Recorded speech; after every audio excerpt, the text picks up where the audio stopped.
Hello, everyone. Welcome to our 6th Quartet Masterclass. Today, we're going to talk about how to empower employees and design a customer-centric organization. So I'm super excited to have this conversation because lately I've been talking about with different companies about how to organize and to change maybe the hierarchical organization and to see different options. And today, I'm super excited to listen to Mickey because he will be delivering today the pill about how to organize these different ways to organize organizations. And it will be for me as well the first time to see it and to listen to it. And also I have a lot of questions already. And before we start, I would like to invite you to participate as much as you can on the conversation. You know that we want this. We don't see each other in person, but we want you to participate, to ask, maybe to share your ideas, because I'm sure you've been reading and you've been discussing, or maybe you've been implementing this already in your company. So please use the chat. If you are on YouTube, you can use the YouTube chat. If you are on LinkedIn, please comment, because we will enjoy a lot seeing your comments, because we will see and discussing about what you're saying. And before we start, just remember, if you want to receive a summary of this talk, you can go to our website in getquartet.com and you can subscribe. So you will receive 1 week the notification about the next Quartet Masterclass, and in the other week you will receive a written summary about the talk that we have. And without further ado, I want to introduce you a little bit. Mickey is the Senior Director of Culture and People Experience in the African Leadership Group, and he will be explaining how they change the way they organize in African Leadership Group. And also we have Alex Dilme. He's the Director of Purpose and Culture and Strategy at GB Foods, and myself, that I help companies to transform the way they attract and recruit. And so today we'll be discussing about this. Alex, I want to invite you, if you want to share a little bit the Quartet framework. Excellent. Perfect. So thank you very much, Tony. Let's try to set up the framework if you can. Yep.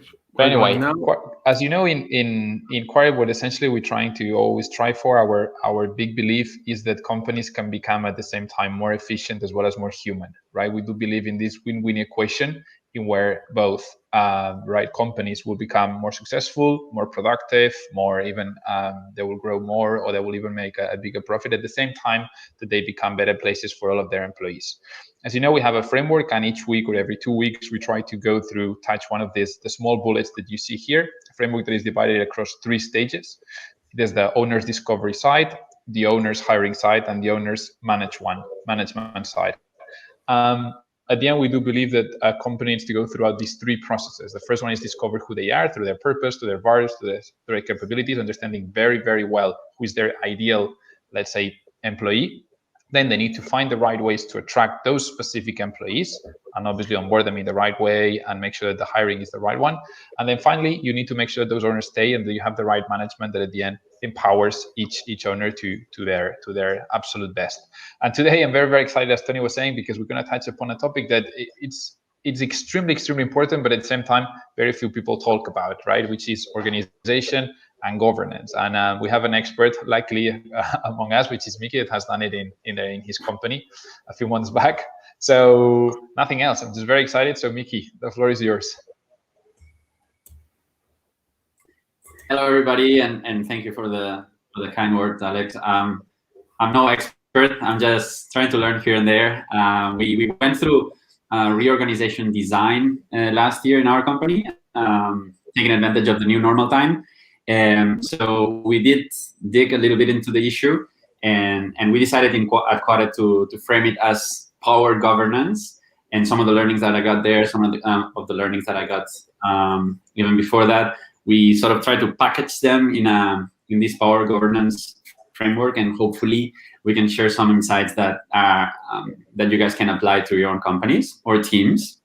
Again, this is not exact science. Different things work for different people. But if 1 or 2 of the things that I'm going to share today are useful to you, I'm going to be very happy already. So let's get to it. Okay, so power governance.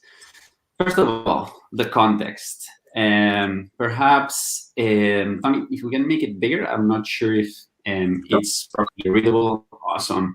So the context is that we have what I call the old way. No? So since the Industrial Revolution, when mass production became a key factor of the economy, organizations have typically had a hierarchical element with a very steep specialization of labor component. No? So this is how we've been organizing ourselves, and this was okay back then, but and it was necessary back then, but perhaps today brings us a couple of challenges. No, so these challenges is that it makes the teams, or it makes people working in the organization dependent.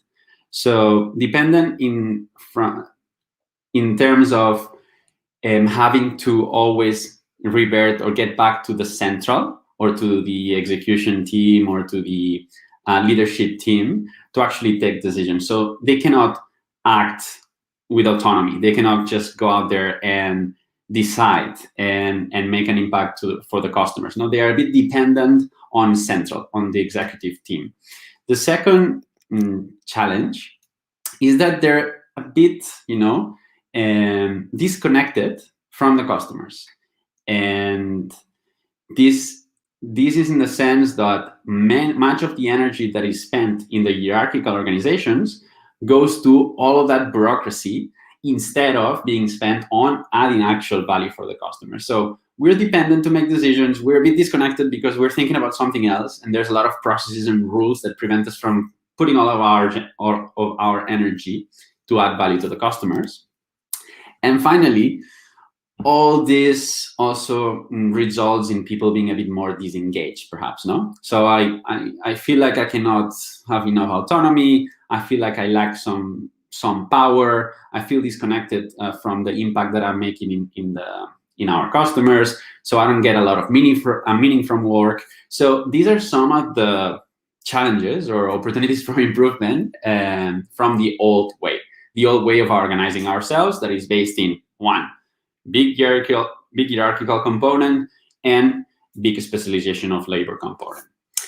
Then I wanted to also, in this context part of it, talk about the city paradox. And the city paradox is that every time a city doubles, productivity per resident goes up by 15%. Of course, this is a study, like it's more or less, no? But every time, the takeaway here is that every time a city doubles, and productivity goes up. On the opposite side of this, every time a company doubles in size, the exact opposite happens. Productivity per employee, per staff member, actually is decreased. So why is this happening? Some of the answers, or one of the answers, might be that cities are a bit more self-organized. So even if in a city there's a town hall and there's some structure, there's institutions, for the most part, the living components of that city and the companies that operate in that city, the people operating in that city and producing value for the community, sort of operate on their own. They don't have to revert back to the town hall every time they want to make a decision, and they actually can regulate, organize themselves in the way they like, more or less within some rules, but they can just go on and decide, no? Whereas this freedom and autonomy component, if we are in the old way of organizing a company, it's a bit less pronunciated, it's a bit less steep, I guess. And that's why, or that's one of the reasons why we believe that when a city doubles in size, actually the productivity that we can achieve as a city increases, while when a company doubles in size, we don't manage to do that normally. Digging deeper into the issues that companies have, I wanted to talk a little bit about organizational physics. And this is a new concept that I read about a few months back when we were doing research to actually redesign our organization at the African Leadership Group. And one of the, digging deeper into the problems that actually the companies have in terms of what happens if we organize ourselves in the wrong way, is that it's where, as I said before, it's where our energy as people, as staff member goes. In an average organization, it is it has been analyzed. There are studies that show that 80% of the share of energy of the people that form that organization actually does not go to creating value for the customer. So what happens is that only 20% of the energy that the people in that organization have during the time that they're working for the organization actually goes to get 20% to drive value for the customer. 80% goes somewhere else. We will see now where. In the best organizations, though, we actually have to flip that. So we got to get to a place where it doesn't matter exactly the number, but 70, 60, 65, 80, 85, it depends on how well we do it, I guess. But the majority of the energy of the people in the organization is devoted to actually drive value for the customers. It's not devoted in anything else. And then 30% is dedicated in some other tasks that we will see now. So where does the energy go? So we just said that not all the energy goes to actually delivering value. So where does the energy go? So when we talk about organizational physics, we talk about the fact that there's 3 structures in an organization. Well, there should be 3 structures. In some of them, there's only 2, and now we will see why. So first of all, there's the formal structure. Every single organization has a formal structure, and this is the typical hierarchy. So it is the typical org chart that you actually, this person reports to this person, belongs to that department, that at the same time is connected to that other manager, and that at the same time reports to his or her manager, and so forth and so on. In this case, the type of leadership is the compliance leadership. There are some rules, there's a set of rules, and you comply to those rules. And the power that is actually driving the energy or this structure, the setup of this structure, is hierarchy. This means that there's some energy that will have to be spent in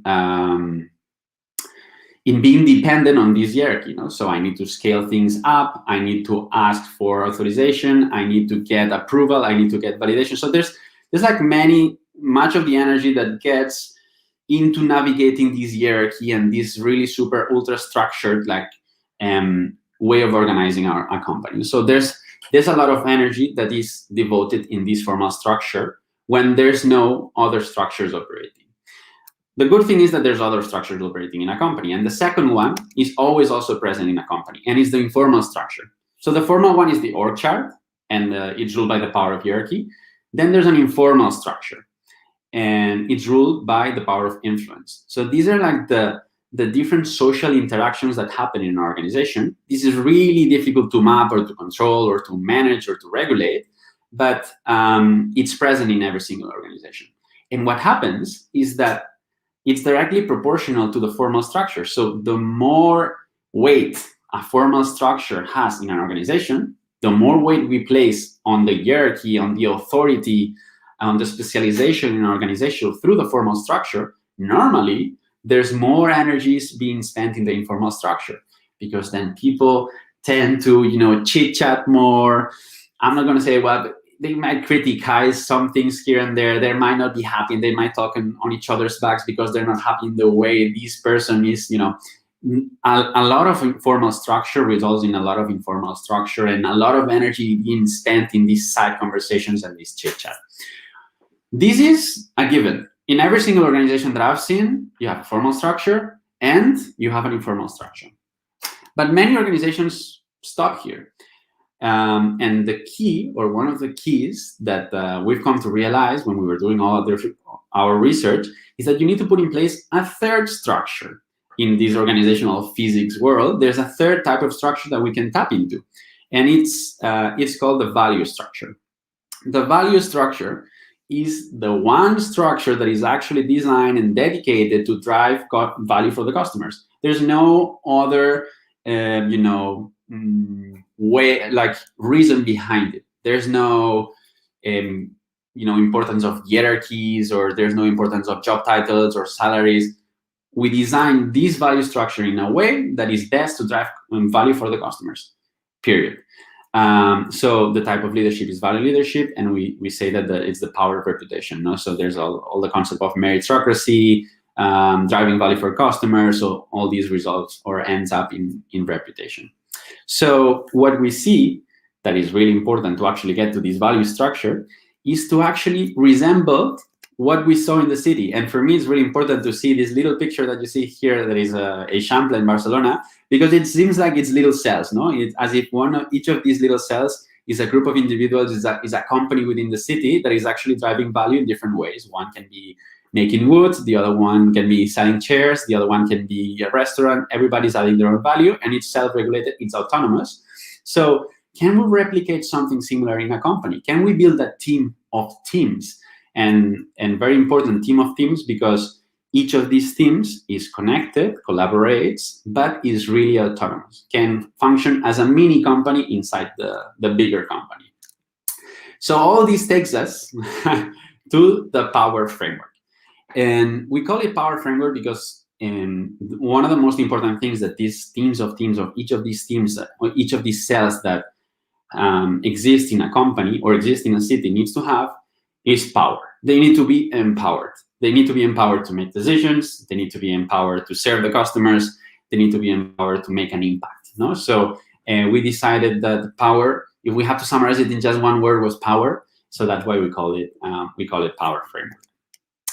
So this team of teams, you might tend to think that this team of teams is something that you can work out in a startup, that is really like something that it only works if it's like a smaller company. If you get too big, then it's impossible to actually operate in this way. And to actually get us to a place where we actually can start believing that this is possible in bigger organizations as well, there's this little video that we would like to share with you by Steve Jobs. So let's listen to him. Committee. We are organized like a startup. One person's in charge of iPhone OS software. One person's in charge of Mac hardware. One person's in charge of iPhone hardware engineering. Worldwide marketing. Another person's in charge of operations. We're organized like a startup. We're the biggest startup on the planet. Perfect. So I want us to only one takeaway from Steve here is that they're the biggest startup in the planet. And I don't know back then how big Apple was, but of course it was like thousands of employees spread all over the world. So I think that this shows that operating as teams that have autonomy and that are empowered to make an impact and drive value for the customers is something that even very big companies can do. And it's not something that only smaller startups can actually implement. I say that because we implemented it in the African Leadership Group. Last year, we were around 100 people. So it's a smaller company, but we truly believe that this can be implemented following the same patterns. It can be replicated in larger companies as well. Of course, as I always say, you need to understand, given the reality of your company, the context of your company, and your goals and strategy, you will adapt a little bit what you implement and what you tweak, but there's a way for you to actually thrive in a new way. So moving away, the goal is to move away from the old way that we presented at the beginning. Now, moving on with the presentation. Sorry. What does the power framework actually look like? The power framework, we try to make it in a way that it's easy for you to remember. So each of the letters of power will mean something. And we made it in a way that actually means something real. So we didn't adapt all the concepts or different parts of it to make it actually rhyme. But it's actually, this is what we saw when we were implementing the new org design. These are some of the things that we saw that the teams that make up this team of teams actually need to have. The first thing is they need to be prepared to win. So they need to have, and we will go deeper into it in a minute, but they need to have everything they need to actually be successful. And they need to have it up front. We'll touch on it now. The second thing is they need to be oriented. They need to be guided. There needs to be some facilitation. There needs to be a degree of structure. So we are not coming here and say, okay, break down all the walls, dismiss or fire every single manager and middle manager that you have. Let everyone self-regulate themselves. We'll see that this has actually some negative consequences as well. So what we suggest is a middle ground, between autonomy and structure. Third, they need to be these teams need to be really wired to the customers. This means that whenever you see that, and Alex was talking about this the other day when he was talking about the values. If we just have the values that everybody else has, like accountability, flexibility, that it probably means that you didn't dig deep enough. You gotta make them your values. You gotta adapt them to your reality. In this case, it's the same. Why does every single company have the same departments? Doesn't it feel a bit weird? Shouldn't be the departments of the teams of each company be different depending on the reality of that company? So that's what we believe we should have here, no? Wired to the customers. Empowered. So as we've been saying, and this is one of the most important things, they need to have power to decide, power to make an impact. And finally, they need to be results driven. We cannot control these teams or the people in these teams. We have to give them structure, but we cannot control them in terms of inputs. We need to focus on the outputs. We need to have some tracking, some monitoring, some KPIs, yes, but what we're gonna do is we're gonna focus on the outputs. Now let's go deeper into each of these parts. By the way, and then the magic also is on how we connect all these teams together. So first we need to make sure that we know how to create each of these teams, what we need, what are the ingredients for these teams to succeed. And then it's going to be very important to know how to connect them to each other so they actually collaborate and they don't work in silos. So the first one, this is prepare to win, remember, no? So prepare to win. What does this mean? The most important thing, or one of the most important things of a team, is that it needs to have the resources to succeed. When I say resources, I tend to focus on, there's perhaps more things, but the two most important concepts are the skills and the budget. Remember that we say that it's a team of teams. Remember that we say it's like having several mini companies inside of the company. This means that each of the teams needs to have enough skills, or the most important skills to succeed. And for us, what we discovered is that what we wanted to have was somebody on each of the teams. We needed to have somebody who knows about experience design, so that is going to be focused on designing the experience and obsessed on the experience that the customers from that team are going to have. Data, we want to keep experimenting. We want to keep being data-driven. We want to keep iterating to drive value for the customers. So there needs to be somebody looking at data. And there needs to be someone who's dedicated to the systems, because every single team will leverage systems that will enable the success of that team. So there needs to be someone who's actually taking care of those systems, or the more like the technology side of things, I guess. And then there's going to be in each team, depending on the goals of the team, there are going to be some like 1 or 2 skills that are very specific to that team. So of course, if a team needs somebody who knows about online advertising, we will have to give that skill to that team. No? So this means that you have, the most important takeaway here is that there's several skills that you will have to define. In our case, these were it, that are important in every single team. If a team doesn't have somebody who's taking care of the experience design, well, then it's dependent. That team is not autonomous enough, cannot take all the decisions, has to actually reach out to central, remember what we were saying the old way, and then ask, please, can we have somebody who helps us design the experience here? And this is not a resource that they have. Same for data, same for systems. And then, in addition to this, by the way, these people doing that normally tend to be generalists who are great learners and who can actually get it done. You don't need somebody who has been doing data or IT for 5 years, for 10 years. You need somebody who is this person who's capable of wearing many hats, that is really entrepreneurial, and who will learn fast. So in our case, that's what happens. And sometimes you will have your own job, and then on top of that, you will take care of the data side of things. And then somebody else will be focusing on something else, or we have this job title, and will also wear the hat of the systems for that given team. No? So this is something that is, it can work with the other reality of the company. So I have my job and I take care of this. So we have these specialists. And then on the other side, the budget.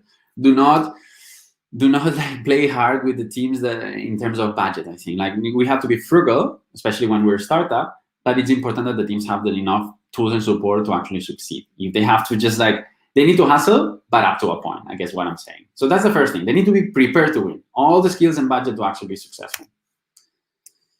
Yeah, and upfront, because I found it many times where this is like you go on to get to your goals, and then you have to fight for like 3 months to get the resources that you wanted to get, and then all these drugs, and then it makes it really hard to get to your objectives. No, so it's important that you actually set them up for success at the beginning. Of course, then you keep iterating, you keep moving the resources that you need in that team, And then most of the times, you actually, if that team keeps growing, what you want to do is like break it and then build a new team.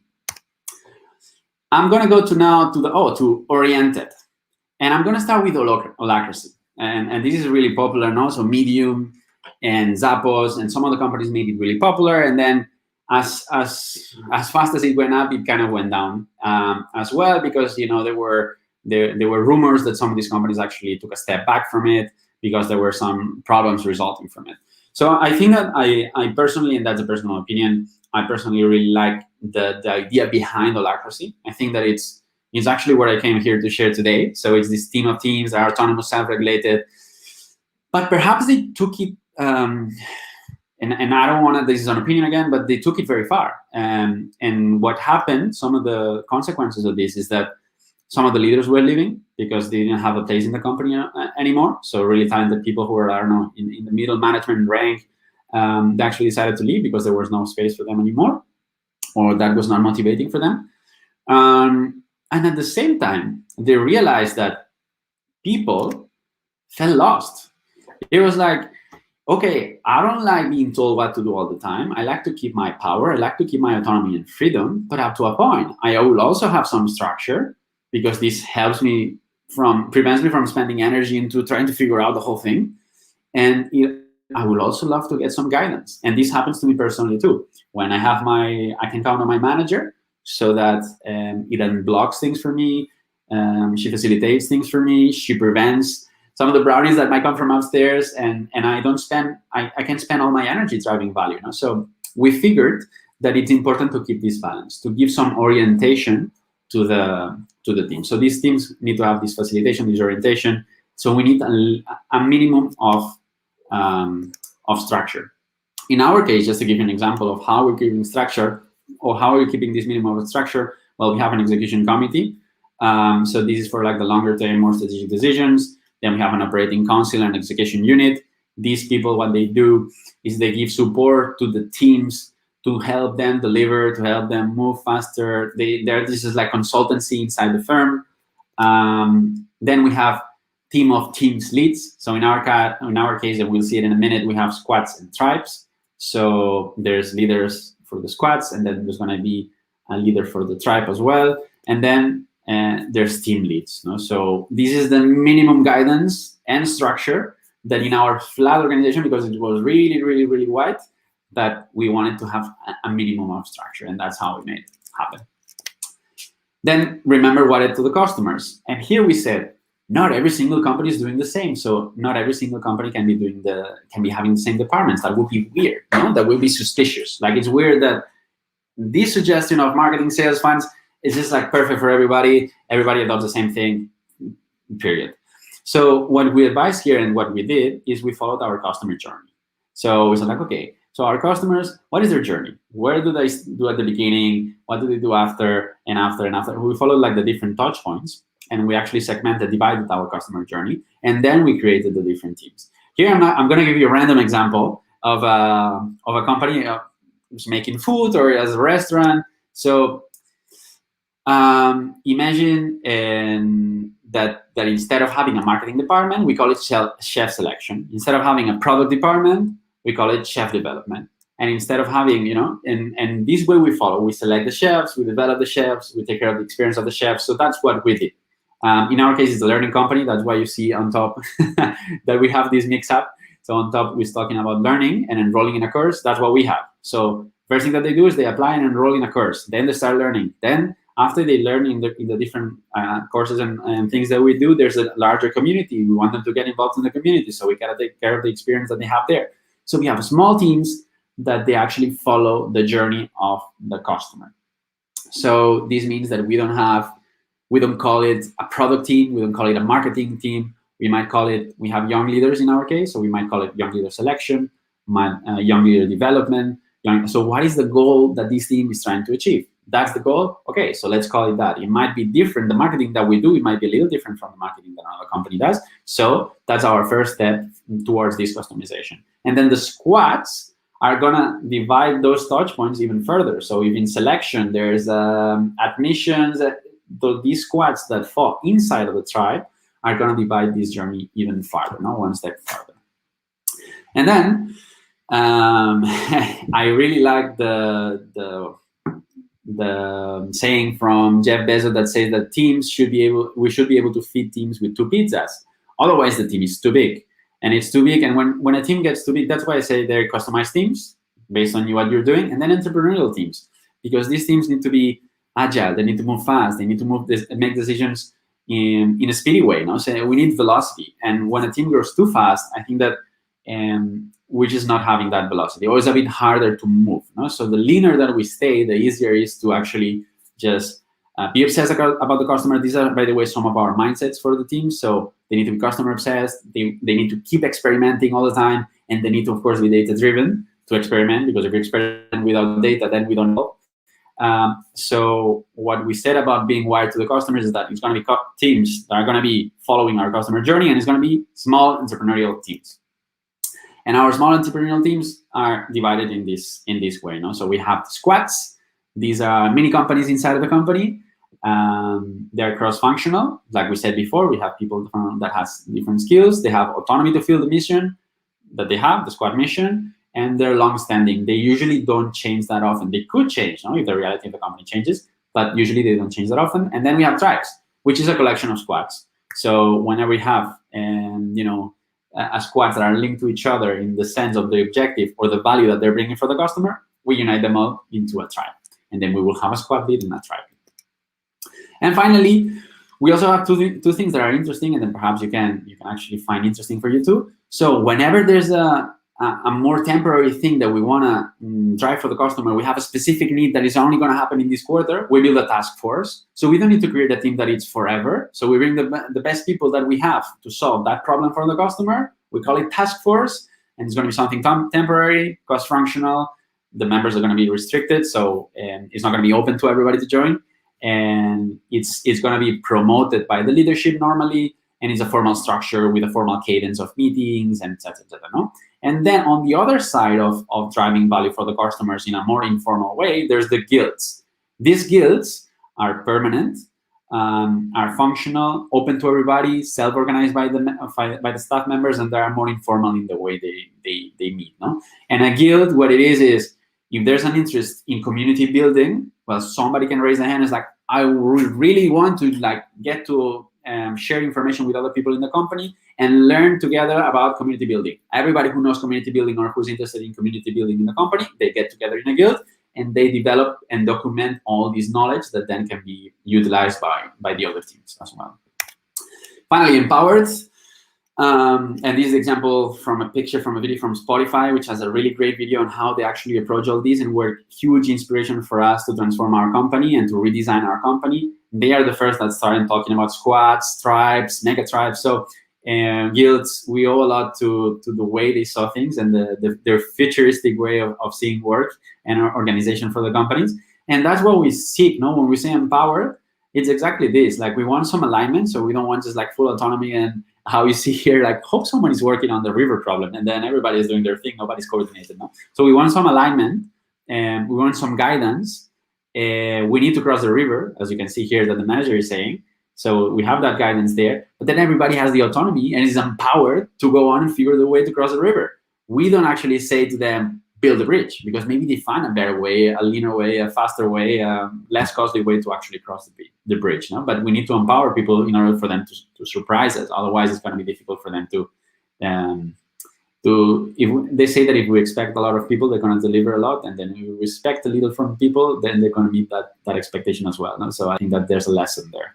So that's the first part of empowerment. The second part of empowerment, this is how we actually structure our decisions. So there's the global decisions that, oh my God, they impact everybody. So these ones are very important and strategic, and this might be taken more by the leadership team. Mega tribe decisions that actually impact a lot of tribes. But then there's the tribe decisions that impact just 1 or 2 tribes, and then the squad decisions that only impact 1 or 2 squads within a single tribe. So what we want to have of the goal is to actually be able to really quickly categorize the type of decision that it is, who it affects, by knowing who it affects. And then the most important thing is 85% or roughly 85% of your decision should be type 3 or type 4. So you should never go all the way up to the hierarchy and spend all your energy in bureaucracy to actually go and make that decision. So That's the takeaway here. And finally, I had to add a picture of Mauritius, of course, where I'm at right now. And there have to be results oriented. In the day of information era and digital era that we are today, we cannot be controlling the inputs. We cannot be telling the sales rep how many calls they have to do in a day. We actually have to measure and what's the revenue that they bring at the end of the month. No? So that's what we want to do with our OKRs or PKRs that we call them, like Alex explained the other day, purpose and key results. There are like objectives that are really linked to our purpose. And then if we set those clear, we have a way or a tool to actually project manage and to track all the progress on these PKRs or OKRs, like, I don't know, on Asana and so forth. It's going to be very easy to just like have them. And that's why I say remote friendly. It doesn't have to happen remotely. But if you want to work remotely, you can. Because at the end of the day, what you're doing is you're trying to focus on the outputs, on the goals, on the results, and caring a bit less on the inputs. No? And that's the end of the power framework. Again, prepare to win, oriented, wired to the customers, empowered, and results driven. And that's the end of my presentation, my pill. I hope you guys found interest in it. That's how we did it. And it took us like maybe perhaps like a quarter. I guess it's a quarter to revert our old ways of working in our company to just like adapting this way of working. And it can be done by anyone, really. So if there's something that is useful here, for sure go ahead and try to implement it, even if your company has a very different reality than our company. Fantastic, Mickey. Thanks for sharing the pill. I think there is a lot of knowledge that I've been like writing a lot of notes, and I think like I will have to rewatch it, because obviously like it can be first you explain the theory, then you explain like how you implemented it, and I think like it just like maybe we'll need like 30 minutes of explaining how you did every part. So my first question in order to open the debate, and I invite everyone, as you say, like let's chat. So you are on YouTube or you are on LinkedIn, please do comment on what are your takeaways, or if you are implementing any of these as well, or what are your thoughts or your problems that you see to your organization, because then it's like will be like super rich the conversation. But my first question, like in order to be like really pragmatic, will be like, what will be like the first 3 steps or the first steps that if I want to implement this in my company is the classic hierarchical company that most of us we know, like with departments, like even silos. So how we can like approach this? So first is like have like the alignment of the CEO of the company maybe, or like how you approach like the first steps. If today we listen to this, we understand, and there's like we want to try to implement this change. What will be like the first steps? Yeah, it will depend on how much hierarchy you have, how much energy you will have to spend on this, as we just saw. But yeah, no. And by the way, so everybody who's watching, we don't really prepare these questions, so they just pop, and then I just have to like do my best to answer them. So it's really on the spot. So I think that what the most important thing first is to decide what you're trying to do. What we did it last year in our case, because the COVID happened and the new normal came, and then we re-strategized. So we defined a new strategy, and since our strategy had quite a bit of differences compared to the old one, we decided that our old organization design was not the best to enable the new strategy. So I guess the first thing is that to realize where you want to get to, how you want to get there, and having a clear purpose, goals, and the whole package, values, and then the strategy that you want to get, that you want to use to as well. Whenever that is clear, then I think that the next stage would be to, like I said, think about the value that you drive for the customer. Think perhaps like in terms of the journey of the customer, and try to understand if your departments are actually, well, of course, that you first have to convince everybody, but you just send them the link to this conversation. But in like more specifically, whenever you have the green light, I think that you have to start understanding how you drive value for the customers and what is their journey.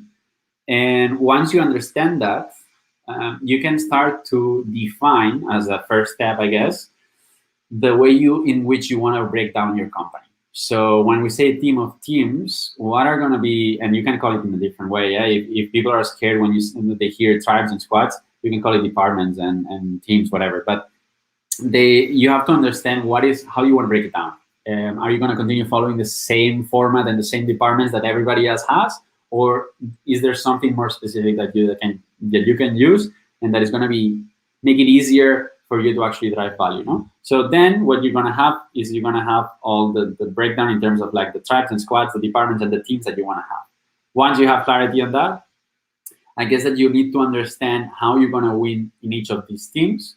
You will have some things that are general. So if you want to really empower each team, you will have to prepare them to win, as I said.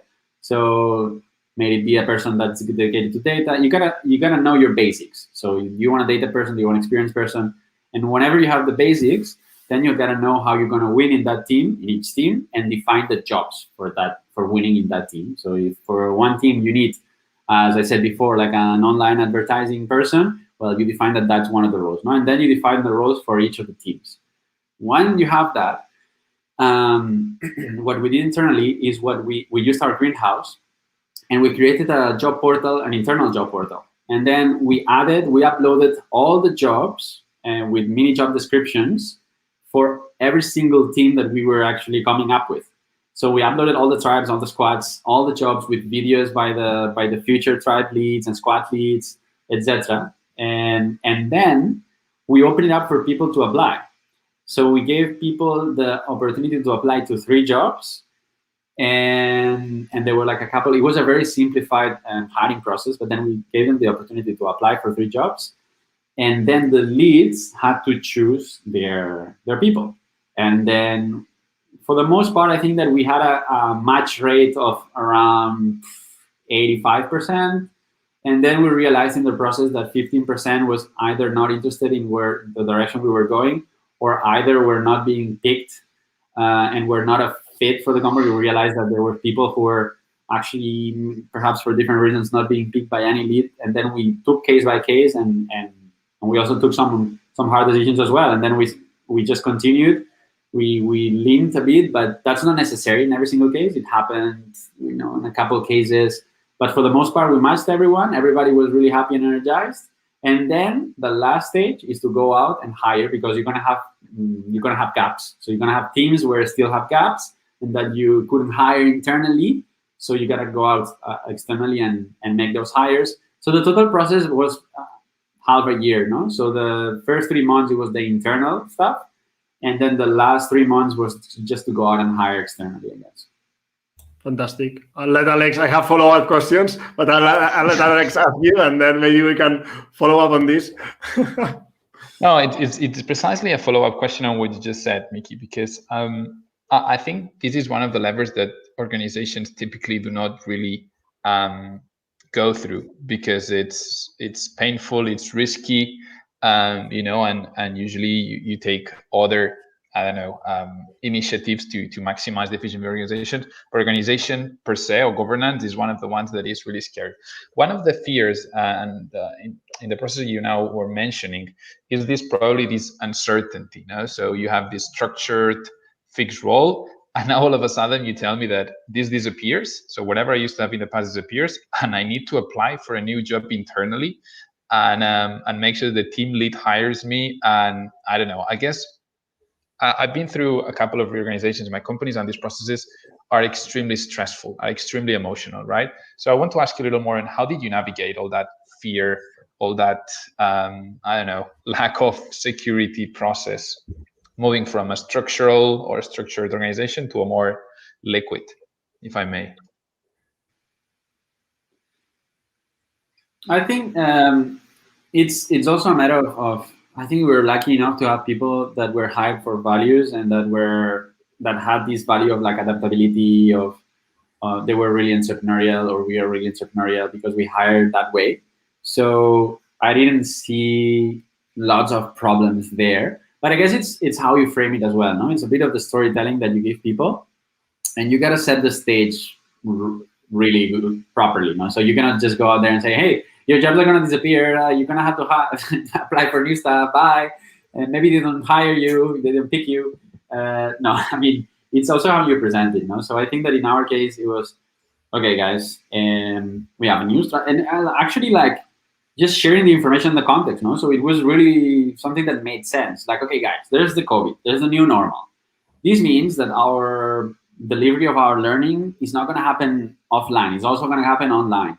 This means that we're going to go remotely. This means that we got to focus more on creating social capital and this global community. So we figured out a couple of things on strategy. You know? So it's like, okay, if we want to do all these things, it makes sense to rethink the way we are structured. No? And what we did is we explained every single step of the process, and we include people and we let them chime in.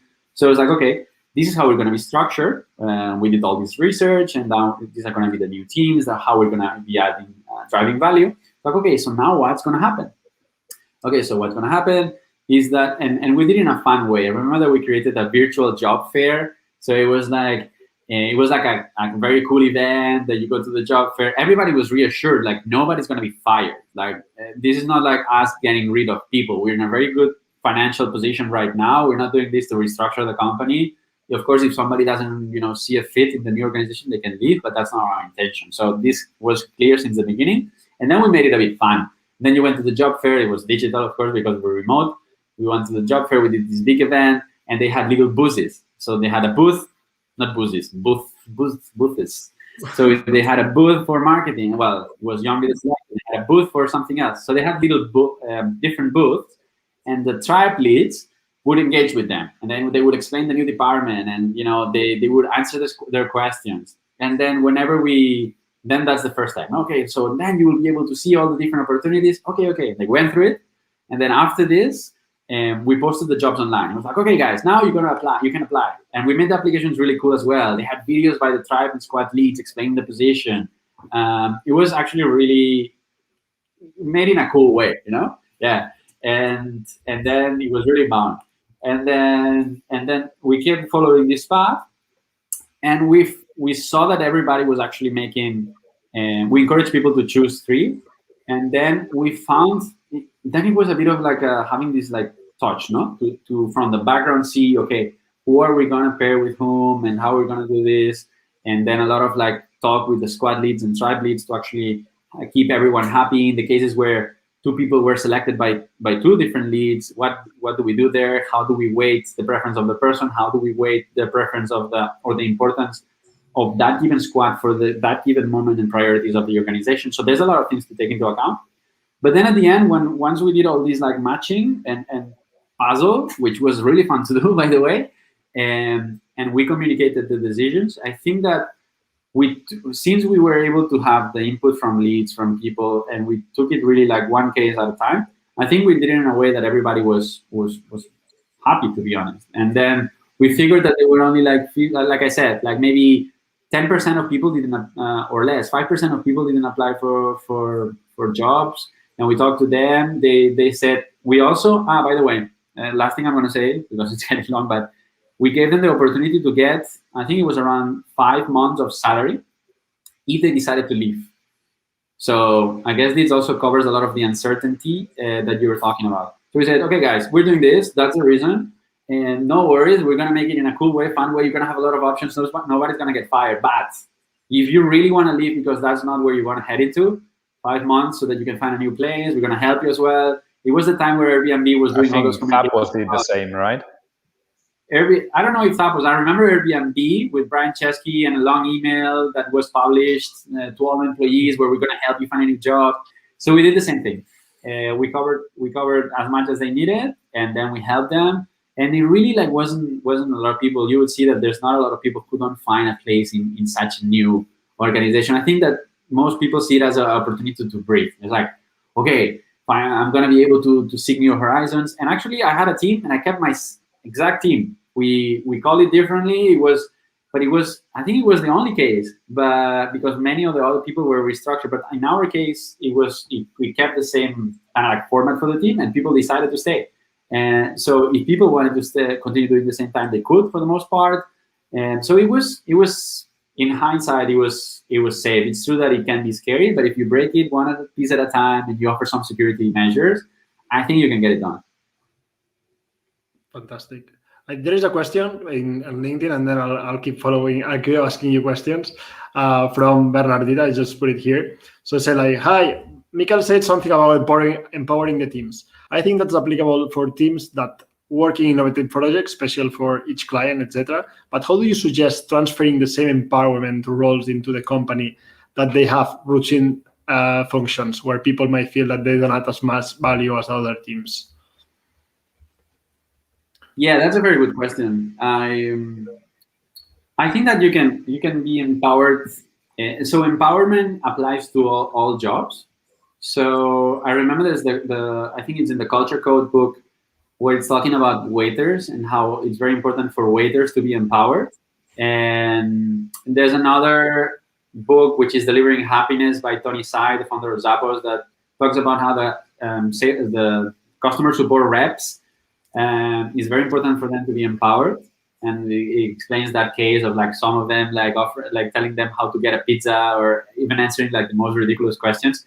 So I think that empowerment matters at all levels and whatever you do. Like even if sometimes it matters more in positions like this, almost no. So I think that empowerment is beneficial with the closer you are to the front lines.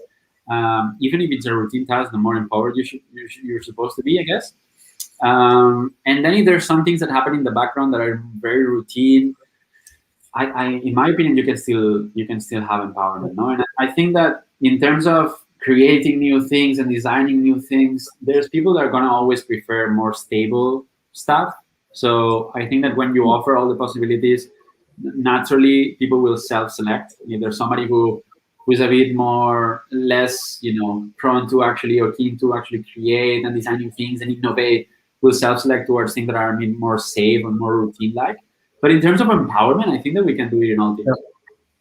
If I can share like 2 examples, because I've been lucky to work with contact center positions, and obviously people that works in contact centers or call centers, it's a job that is super routine, like as Bernardita was saying. So what we found is like at the end, every person that works in a company adds some value, because if not, you wouldn't hire them. So you have to see the value linked to the purpose of the company. So I remember like I work with the call center of Booking, and also the contact center of Securitas Direct, which is like a security with alarms and stuff like this. So at the end, it's like we're trying, okay, please make them see the importance they have within the company. So with Booking, at the end, you never talk to Booking. You do everything online. When you actually talk to Booking or talk to someone in Booking is the people in the call centers. So what we made them see, and from the very, very beginning, the job offer, the first thing we would explain is like, do you want to be the person who solves the problems that people have on holidays, and you will be the person like saving or making that people happy because you solve their problems. So I was making them see the purpose they had. Like they weren't just like making calls or receiving calls. They were like making people happy by solving the problems they had during holidays. Or like even the contact center with Securitas Direct, I was telling them, you are the person who will be delivering the experience to the customer. So because we can have like the best engineers designing the better alarms or like the security systems, but at the end, when the customer have the product, and if they have any issue, they will call the contact center. So you are the person delivering the experience to the customer, and you are like a really important part in our company. So at the end, it's like there is no, even if it's routine or the bartender. You go to a restaurant, you see a bartender, you receive a bartender, and if they don't feel the job, they just like working there for getting a salary and doing the hours. You will have a different experience rather than if you find a bartender that really believes in what he does and really enjoys it and see the importance of like greeting the customers, delivering an experience, and focusing on delivering an experience to or bringing value to the customers. The experience of the customer, the bartender, and everybody like really changes. So at the end, I think it can start with the communication, making them see constantly the impact they have, and in terms of recruiting, the other day they found it's called job crafting. That is like see the importance of your role, because at the end it's not what you do, it's more why you do what you do and the impact you have. and in a lot of positions we don't see that impact. And we should remember, like today I was watching a video about teachers. We should remember the impact of the teachers, and they should remember themselves every day, the impact they have in these children's lives, and in order to maybe enjoy or give them their best or to be motivated, because sometimes we forget and we get accustomed. So I think that will be my tip for Bernardita. And Miki, I wanted to ask you, because what we saw is like when I was reading about holacracy, it seems like everything was organic. There were no leaders. They were like everybody. So I like your system because it was more. I don't think why it failed.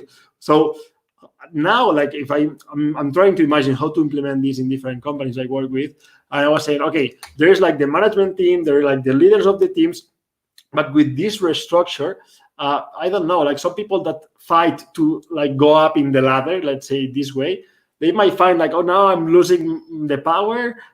Do they lose the power? Do they feel this way? Do you feel like managers will sabotage this process in order to keep the power structure, like not your power structure, not like their power within the company? Because what I'm seeing is like a lot of, or what I'm thinking in my head is like people who've been in the company for 10 years, 15 years, going up the ladder, that now you're suggesting, okay, we're going to change this. Everybody going to be autonomous, like maybe leaders, you will have but you cannot micromanage, you cannot, and they've been like micromanage all their lives. And now there was like their time to do it. And you kind of raise this. So did you find yourself in this situation?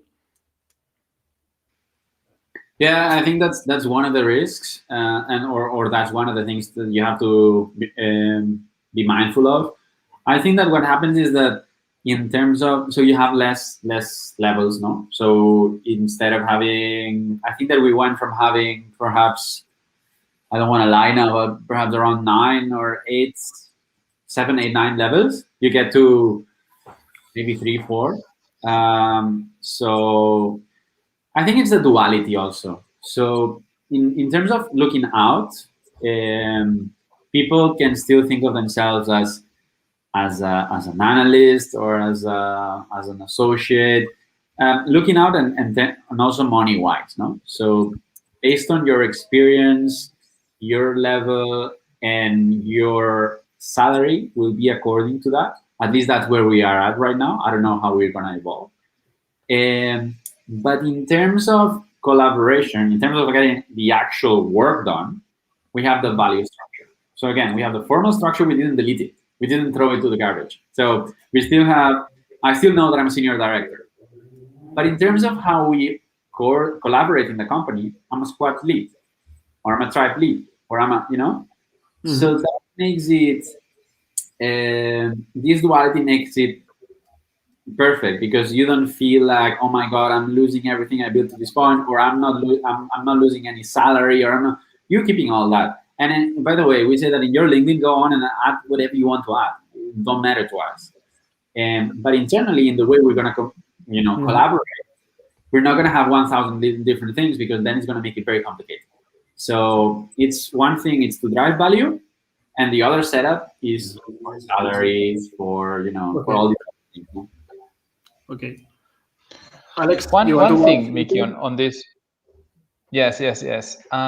Related to this, because I find this to me is probably the biggest topic why, or the biggest reason why probably companies are scared about switching to this model, right? This whole manager-less sort of organizations that it seems that without managers everything is gonna become chaos. So I like your mid approach, that we still have managers, because if you think it in essence, I think there are sort of 3 roles that managers do today, and probably 2 of them are, or can be probably taken away, as to make the organization more efficient and more able to adapt to change. So a manager, what does managers do? Just validates decisions. No, you have your own employee below, and it's like, hey, can we do this? Yes, no. Okay, if the employee is probably empowered enough and skilled enough, they don't need this type of validation.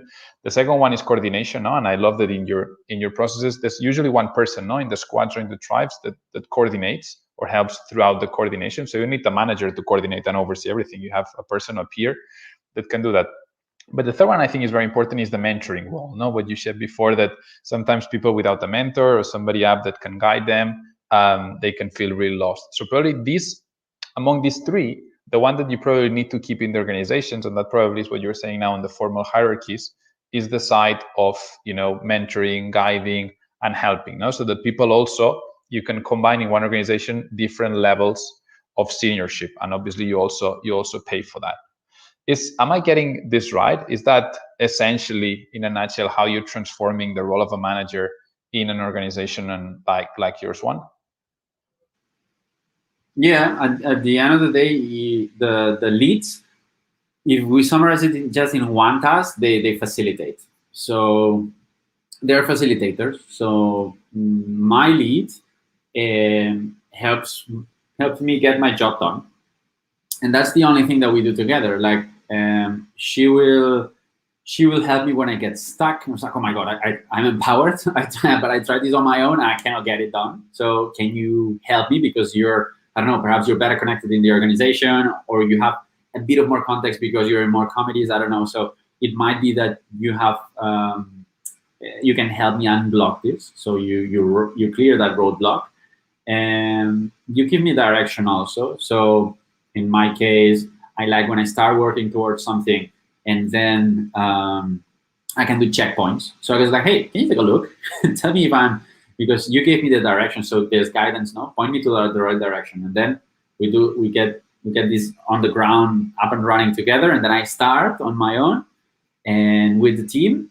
And then I like these touch points. Like, okay, we're still in the right direction, right? Any piece of feedback that you would give me here, this and that. Okay, that's great. We have a conversation and then we continue. So this like setting up and guiding, and then facilitating, I think are the two most important ones. And then the third one is preventing me from spending energy on bureaucracies or on things that can keep me away from adding value. No? So if the lead can block stuff that comes from upstairs, that's awesome. And then I can just focus. A leader, what it does is keeps all my energy or maximizes the amount of my energy that is dedicated to driving value. And then I try to do the same. No? So it cascades. Then I will obviously, and just like there's a cool book that's called High Output Management, where it tells you like the output of a manager, of a leader, is the sum of the outputs of his or her team. So what I'll do, instead of just then being a micromanager or trying to do everything on my own, I do the same. So this cascades down, and then the job gets done. Everybody's focused on facilitating, and I'll do some execution, then I'll share some with the team. So it's a very, I don't know, collaborative way to doing things. And I guess leaders go from whatever they were doing before to actually facilitating and protecting energy for the people below them to drive value. So you feel that you have been eliminating bureaucracy from your company? Oh, yes. Because what I want to ask is, like, how do you track that you work better now? Like, you track in terms of like KPIs, or well, you talk about like purpose key results, but I mean, it's like, how do you know this way of working is working better than the old way of working? Like, do you track any metric? How do you manage this in order to know like if these actually works, or if now it's like, I don't know, like a different way of working, but we don't know? Yeah, we've got the OKRs. So we put a lot of, we're really mindful of these objectives, because since we are doing all of those things from the power, and we want to be results driven, and we want to empower people, we need to be really mindful on how we set the goals and how we track the goals. So by tracking how well we're doing against our objectives, I think that we're seeing as a company that we're making a lot of progress. And in my personal case, I'm very happy with how I'm at the level I'm delivering right now. I was even given the feedback of being exceeding expectations, and that's something that makes me very happy, because in a new setup, new strategy, remote work, new team, because I changed teams, so that is something that can be tricky. And I found that the new setup is working so well in a personal level. It's allowing me to deliver so much work and so much value right now that I'm personally very happy. And then as an organization, we just measure how we're doing in OKRs. And a little something that we can talk about when we'll probably do another one on ways of working. But what we do now is we have 1 month, so we don't have 4 quarters in our organization. That's something else that we adapted. We have sprints of 3 months. And then every 3 months, we have 1 month of reflection and planning. So we will dedicate 2 weeks to retrospect on what happened. And then we will dedicate 2 weeks on plan for the next one. And that also allows us to actually pause, to re-energize. Doesn't mean that we stop working, but we actually do it at a different speed and velocity. And actually, we then get ready to start and kick ass during the next 3 months. No? So by cutting this, because otherwise what you're doing is you're doing these things, you half-ass these things, retrospecting and planning during the actual sprints. So what we do is actually we just set up some time for that. And that's actually driven by the execution unit that I talked about. So having this little structure actually gives us the support that we need without taking any autonomy from us. Is that the whole company that does this job? I find it extremely interesting. Yeah, the whole company. And Mickey, can I ask you, like, where, if you can remember, what would be like the top 3 stoppers that you found, or stoppers, or like difficult situations because now if I want to plan, imagine like I want to propose this to a company, no, like in order to transform the way they work.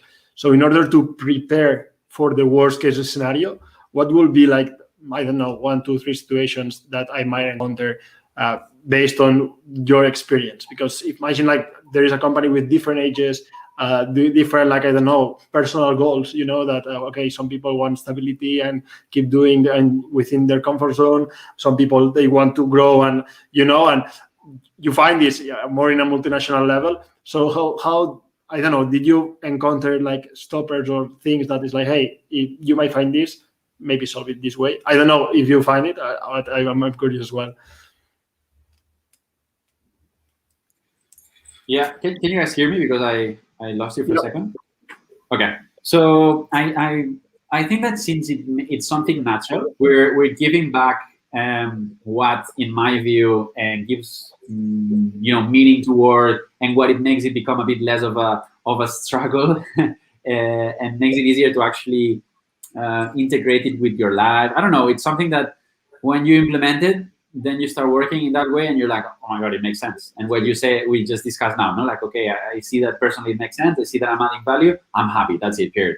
But it's true that you will find some specific cases that will not either, like, they will fear uncertainty, or they will not find their place, or that they are assigned to a new job that actually they were not looking forward to doing, or there's specific cases. So there's specific cases where you're gonna have a little friction. And my only advice is to be really, like Alex says, sometimes being really humane and address it in a personalized way. So you wanna, on the global scheme, you wanna, what we said before, break it down into pieces that make sense, explain it really well, make it fun, take the fear away by assuring that nobody's going to get fired, or that even if you leave, you're going to have some salary for a few months. So all these things help, but then you're still going to have cases here and there that get a bit more tricky. And in my opinion, you just need to address them at a personal level, try to understand each case individually, and then perhaps it makes sense to have somebody that is, I don't know if it's a psychologist, but somebody who has this softer touch, that more people skills kind of, that can help you address specific cases so that it doesn't, explode, as a whole. But I think that if what you're doing is well explained, you cover all the different risks that people might have, you explain everything really well, and you take it step by step. And I think that, but that's my personal experience. It's nothing is going to explode. But if you want, I guess, in a bigger company, what you can try is maybe you can do a test in a part of the company. You can start with the department. You can start, you can start with a smaller scale, and then if it works, then you can, extend it a bit, and from there you. Yeah, because it's been curious, because I know some companies that they've been playing with it, and now we see like they've been co-living the two models, so they have like their own role, but then they created global initiative that they could apply to, and they are working with more like this way. But what happened is like the managers in one side kind of do the boycott to the projects, because they feel like people are not investing as much time as they should in the formal projects. And so trying to implement this as a test, like we find like if managers from teams don't buy the global initiative where people are participating and they are adding value as well, they are kind of selfish. It's like, no, you should focus on my priorities and not like the global. So I find that's why I was interested into like, okay, maybe that would be one thing. It makes, as we started with the leads, by the way, so we did top down. So we first secured what the exco execution committee would be. Then we secure what the mega tribe, what we call mega tribe leads would be. Then the tribe leads would be, and then we kept like going like this. And then we added every new layer. We added the new layer to the construction of the next layer. So we took into account like the execution unit, of course, to come up with the tribe leads, to come up with who would be the squad leads to come up with who would be the members. So everybody was waiting in the decision, and we were like going down. Okay, and you also like separated the not by teams, if not by the customer experience part, no? And how you separated like the value? I mean, imagine like you are a retail company, or imagine that you are building a software that you need to build before, or to buy stuff before customer even enter in the equation. You take more like the journey of creating this product as well, or in order to separate the. Sorry, can you come again? Yeah, you say like when you organize the teams, you focus on the customer journey. But imagine like, as I was saying, like you are in a retail company. That you have to buy the stuff, like the logistics to bring it in, the pricing, the everything, or like building a product. You have to build the product, have the features, everything. Like the customer is not even in the equation yet. The customer comes like in a parallel cycle. So how you structure the teams when the customer is not involved is more like in the logic process of building the product. I don't have that answer. No, but I guess that everything you're doing in a way is linked to the future value that you will bring to the customer now. So I guess that you can just like, if there's parts, and it's okay, like if there's a part where you're directly interacting with the customer, you can still follow your own journey, I guess, and then break it down. Okay. The takeaway here is to break it down in a way that it's customized to you. That it's not just like, okay, what are the departments I must have as a company? Okay, no, you actually think about yourself, think about where you're doing, the value that you're adding, and then break it down that way. Fantastic. Alex, do you want to add anything? Yeah, just one last question, maybe, as we're running a little out of time. The question is around the transition. As for example, I see companies like my one, bigger companies, very well structured, and so on. What enablers would you think are required before even making a transition? So, for example, one enabler that I can clearly think about is probably reshaping the mindset of leaders. Another enabler is probably we need to have huge trainings for people into this new way of working, because we work in such a different way. Another enabler might be creating that software tool where all the roles and tasks are there, right? What maybe top 3 enablers you think would require for a big company, more in the old management style, would need? Yeah, that's a very tricky one, and I haven't been collaborating with really like traditional companies recently, but I think that it's the things, and you probably know better than I do because you've been trying to change or implement something really innovative at GB Food. So maybe you can also explain for the audience a bit like what steps did you take initially. I think that would be really, really helpful. No, but I think that in our case it's just trying to is what I said now. No, I guess trying to not get the population all at once. So you start by, again, like in our case, maybe the execution unit. So you start by like the 4 people that are a bit more higher up, and then you decide which people are these going to be, and then you involve them even in the process of like designing this new org design. No? I think that these people even participated in the research of the new org design. So they were really involved in that from the inside. They were not told, okay, we're going to do this, bye. They actually participated in that. Then once that was done, there was a group of, it was a bit larger now, perhaps it's like 10, 12 people who were like the tribe leads. And they're like, okay, these people decided actually, and it was a bit top down, so it's like, okay, who are going to be our tribe leads? Okay, they made their decisions. That was a bit more, formal process.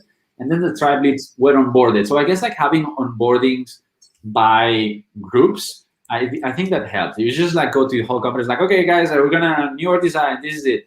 I think that makes it more difficult. But when you get the buy-in and onboarding of some groups, you integrating and you empower them actually to weigh into the decisions of the next one.